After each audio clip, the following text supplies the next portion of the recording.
زمان لما كنت بتقدم على فيزا في اي سفاره المانيه في العالم كله كان في نظام اسمه تظلم او بالانجليزي اسمه administration. يعني ببساطه لو جالك رفض مش لازم تسكت او حتى تستسلم، تقدر تكتب خطاب وتقدمه للسفاره تقول فيه انك شايف ان القرار بتاعهم غلط، في خطأ في القرار ده، وتوضح في الخطاب دوت وجهه نظرك وتقدم مستندات اضافيه لو حبيت. التظلم دوت كان بيقدم للناس فرصه تانية، فرصه يحاولوا يشرحوا فيه اللي ما عرفوش يشرحوه في اول مره قدموا فيها. السفاره الالمانيه في البلد اللي كان بيتقدم فيها التظلم كان بتراجع الخطاب والمستندات، ولو اقتنعت فعلا كانت ممكن تقلب القرار لصالحك انت وتوافق على الفيزا في الحاله دي. طب هو نظام التظلم كان بيشتغل ازاي؟ بعد ما يجي لك جواب رفض لا قدر الله من السفاره، بيكون في العاده عندك حوالي شهر تقدم فيه على تظلم. بتكتب خطاب رسمي بالالماني او الانجليزي وتشرح لهم ليه انت شايف ان الرفض دوت ظلم ليك، يعني بمعنى تشوف اسباب الرفض وتحاول تقول حاجه عكس الاسباب ديت. لان في ساعات بيبقى في سوء فهم يا اما في الاوراق يا في النوايا او الحساب البنكي اللي مطلوب او الضامن المالي. في ساعات بيبقى في شويه اخطاء الناس بتقع فيها، وانا كنت عملت عنها فيديو اسباب رفض الفيزا زمان.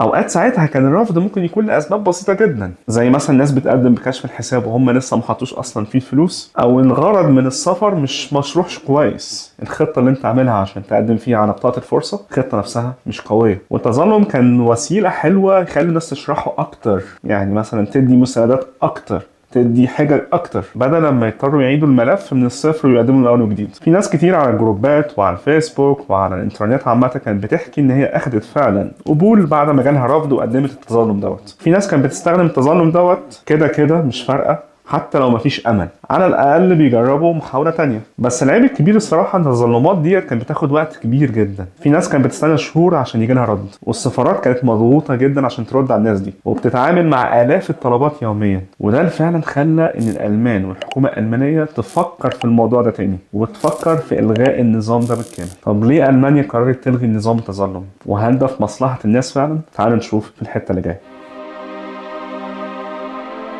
من أول 1 يوليو 2025 ألمانيا قررت بشكل رسمي تلغي نظام تظلم الريمونستريشن بالكامل في كل السفارات الألمانية على مستوى العالم كله. طب ده معناه إيه؟ يعني أي واحد بيقدم على فيزا سواء كانت دراسة، شغل، لم شمل، بطاقة فرصة، وجاله رفض، خلاص ما بقاش فيه فرصة انه يقدم تظلم ولا يبعت ورق تاني ولا ينفع يشرح الموقف بتاعه. القرار دوت جاي منين؟ القرار دوت تم الإعلان عنه من الجهات الرسمية اللي موجودة في كل بلد. يعني في مصر مثلا السفارة الألمانية في مصر، وبعض السفارات بدأت تبعت إيميل بالفعل لكل الناس اللي بتقدم الفترة ديت ان من 1 يوليو هيبدأ التغيير الموضوع ده. وده اللي جالي من الناس اللي احنا بنتكلم عن ديسكورد، وعرفته من الديسكورد من صديقي محمد، بحب اشكره جدا على السكرين شوت اللي جابها لي. وفعلا بيبعتوا دلوقتي ايميلات نوتيفيكيشن يقولوا للناس ان من 1 يوليو هيبدأ العمل بالقرار ان مفيش خلاص بعد كده تظلم. يعني الموضوع مش اشاعه ولا حاله فرديه، دي سياسه عامه هتطبق في كل السفارات ايا كانت الدوله اللي انت بتقدم منها. وعشان نفهم ليه المانيا عملت كده، في ورا الموضوع شويه اسباب محوريه. اول نقطه تقليل العبء عن السفارات. زي ما قلنا السفارات الالمانيه بتاخد تقريبا شهريا الاف الطلبات ما بين كل انواع الفيز اللي احنا عارفينها، دراسه او سبندن، كله وكل تظلم كان بيتطلب ان الموظف يفضل يراجع التظلم ويراجع الاوراق بتاعته ويشوف هل في تغيير في الحاله ولا لا، ويعمل ايفالويشن جديد او تقييم جديد. فاجراءات التظلم كانت بتعمل ضغط كبير جدا سواء اداري او عبء وقت على السفارات نفسها. وده يجي للسبب التاني بعد كده، تسريع وقت معالجه الطلبات. في الايميلات اللي السفاره بعتتها بيقولوا ان الغاء التظلم هيبقى في حاجه ايجابيه، ان الطلبات نفسها اللي بتتقدم هتبقى اسرع في الرد، وتقصير فترات الانتظار عشان يجي لك رد من السفاره، بدل ما الموظفين يقضوا وقت طويل في مراجعه تظلمات هيستغلوا الوقت دوت في الناس اللي اوريدي مقدمه، فهيخلصوا الطلبات الجديده بشكل اسرع. يعني على حد قولهم هم في مصلحه الناس في تسريع الردود عليهم في الطلبات بتاعتهم. ولما الناس تبقى عارفه ان مفيش فرصه تظلم من الاول، جوده الطلبات اللي هتتقدم من اول مره هتكون زي ما هم عايزين. يبقى الناس هتركز من اول مره ان الاوراق اللي هي بتقدمها تكون كامله، ما فيهاش معلومه ناقصه،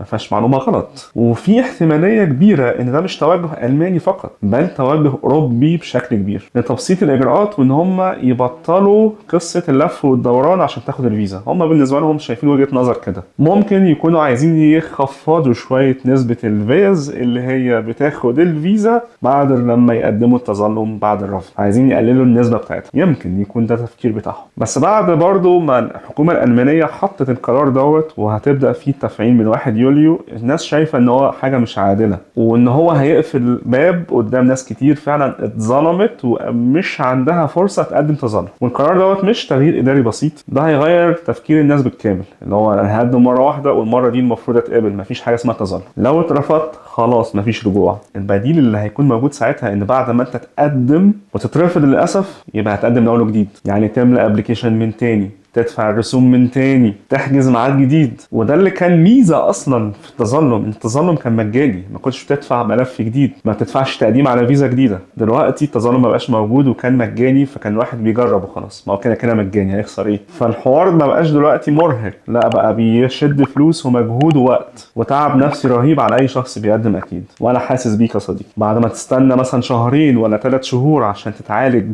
الفيزا بتاعتك، البروسيسنج فيزا بتاع البروسيسنج تايم بتاعها، وتخلص في الاخر الفيزا وتجيلك تلاقيها رفض، وتضطر انك تستنى تاني عشان تاخد ميعاد تقدم من اول وجديد. وممكن القبول بتاع الجامعه يكون راح عليك، ممكن يكون العقد بتاع الشغل مش هيقدروا يستنوك بعد كده، مشكله هتبقى موجوده لكل الناس للاسف. وده كله بيدينا انطباع ان القرار ده ممكن يكون سلبي على كتير من الاشخاص. دلوقتي بعد ما الامور اتضحت ان من بعد 1 يوليو 2025 الوضع هيتغير، اي حد يقدم بعد كده على الفيزا في المانيا لازم يكون واعي وعارف جدا هو بيعمل ايه، لان ببساطه مفيش فرصه ثانيه تصلح فيها الغلط بتاعك. التقديم الصح من اول مره بقى دلوقتي مساله حياه او موت. لازم تقدم من اول مره، الملف يكون كامل ما فيهوش اي حاجه ناقصه. فنصيحتي ليك راجع اوراقك 100 مره قبل ما تقدم. راجع ان اوراقك تكون كامله ومترجمه موثقه زي ما هم عايزين بالظبط، ما فيهاش معلومه ناقصه، ما فيهاش معلومه غلط، ما فيش اي شيء مزور فيها اكيد. حتى ابسط الحاجات، الباسبور نفسه لازم تكون مجدده مثلا، يبقى في وقت كافي للفيزا. الصوره الشخصيه لازم تكون عاملها زي بالظبط ما هم عايزين، بايومتريك فوتو وليها ابعاد محدده 3.5 في 4.5، الصوره الخلفيه بيضاء، حاجات زي كده صغيره ممكن تفرق. فانت لازم تدقق في ادق التفاصيل. ونصيحتي جايه ليك لازم تفهم اسباب الرفض الشائعه. راجع الناس اللي هي المفروض بتقدم على الجروبات وجالها اسباب رفض، ايه اسباب الرفض اللي بتيجي؟ وده انا عامه لخصته لك في الفيديو اللي قلت لك عليه. بس برضه الاحسن انك تابع الناس اللي بتقدم في نفس الفتره انت بتقدم فيها عشان تقدر تعرف اسباب الرفض الجديده، لان ممكن اسباب رفض جديده تظهر. انا عمري ما بعلن عن الخدمات اللي انا بقدمها، بس انا بقدم خدمه استشاره. بحط دايما الايميل بتاعي في الديسكربشن، اللي حابب ان هو مثلا يحضر الملف الفيزا بتاعه، يستشيرني في ايه افضل طريق بالنسبه له في المانيا. فاول مره اعلن عن الخدمه ديت بشكل واضح في الفيديوهات، روح على الديسكربشن ابعت لي ايميل على الايميل الرسمي المكتوب تحت، وانا ان شاء الله هرد عليك بالتفاصيل وباقرب ميعاد ممكن نعمل فيه الاستشاره. زائد الموضوع ده انا بعمل برضو خدمه اسمها انك انت اساعدك في انك تلاقي الجامعه اللي انت المفروض فيها فرصه عاليه تتقبل فيها. وده معناه ايه؟ ده معناه ان انا بشوف الكواليفيكيشنز بتاعتك، بشوف الجامعات اللي انت ممكن تتقبل فيها بناء على الكواليفيكيشنز بتاعتك واللي هي موجوده في السمستر اللي انت حابب تقدم عليه. فبالتالي بجمع لك في ملف كبير جدا 3 حاجات: الجامعات اللي ليها فرصه عاليه قوي في القبول، الجامعات اللي فيها 50-50 ممكن تتقبل وممكن ما تتقبلش، والجامعات اللي عندي فيها وجهة نظر ان هيجيلك رفض فيها. وفي الاخر بختم لك بسيشن بديك فيه نصايح كاملة عن التقديمات على الجامعات في المانيا، بحيث لما تروح تقدم تبقى ضامن بنسبة كبيرة جدا ان حتى لو مجموعك ضعيف ممكن يجيلك قبول. حبيت بس اعلن عن الخدمتين دولت، معلش لو طولت فيهم. زي ما قلت لك ابعت لي على الايميل اللي موجود في الوصف. طب انت لو اترفضت يا صديقي ما تتهورش، الرفض مش نهاية الدنيا،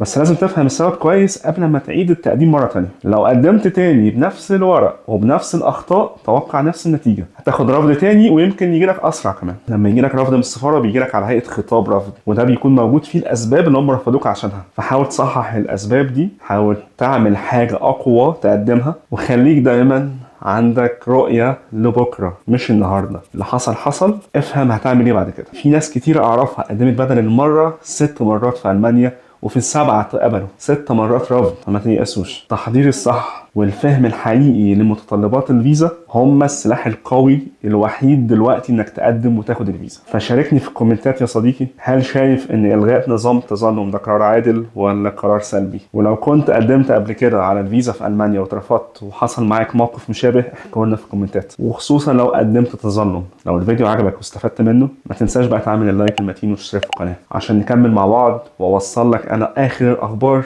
بالنسبه للتقديمات على الفيزا والهجره لالمانيا. فالمانيا قفلت باب التظلم، ما قفلتش باب الفرص. الفرص لسه موجوده، بس المستعد ياخدها. زمان كان ممكن تغلط وتصلح، بس دلوقتي لازم تصيب من اول طلقه. مش كل رفض معناه نهايه، ممكن تقدم من اول وجديد. كل التوفيق والنجاح ليك يا صديقي، وان شاء الله ما يجيش اصلا رفض من الاول. سلام.